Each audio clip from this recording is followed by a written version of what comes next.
Hopefully you will have taken some time to consider what might happen after you're gone and completed a company will to deal with your business assets. Well, that's great, but what happens if you're involved in a limited company with other shareholders, or you are in business with one or more partners? You might have left your company shares or partnership to your nearest and dearest, but how happy will they be if they're not already a part of or understand your business? Would your business partner be happy working with someone who has no previous experience and who really doesn't understand the business at all? What if there are young children to care for? How would they juggle losing a loved one, caring for the kids, and running a business? I would imagine that no one would be very happy with the situation, and that the business would suffer as a result. Given the choice, would your family actually want to work in the business? Or would they prefer to have a lump sum to replace the income they've lost from you?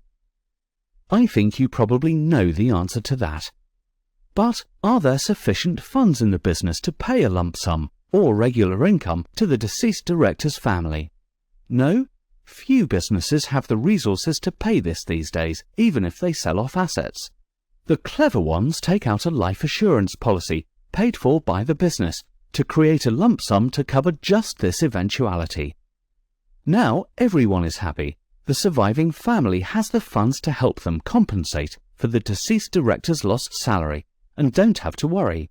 And the surviving director is happy because they don't have to work with someone who perhaps really shouldn't be there. This planning is known as a cross-option agreement. You might well be thinking, that's it. All we need to do is set this up and problem sorted. Wrong. Consider what you, as directors or business partners, would want to happen if one of you became seriously ill, which prevented you from working for many months, or worse, never able to work again. You know you need a strategy in place which protects both the business and the business partner's family. But you also need that same strategy to protect the money left to the surviving family against threats, such as remarriage and care, for instance. What about the surviving director? They used to own, say, 50% of the business, but now they own 100%. Now that 100% is all attackable by divorce and bankruptcy, as opposed to just the 50% owned previously. What if the business is then sold? There may be a higher capital gains tax bill to pay and more inheritance tax, simply because the entire business now sits in one director's estate and is not protected. Worse still, if you own less than 50% of the business and you die, what stops the surviving director starting up another company and your family ends up with no compensation at all?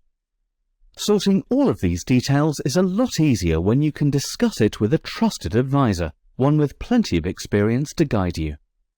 Your business will thank you, your family will thank you, and your partners will too.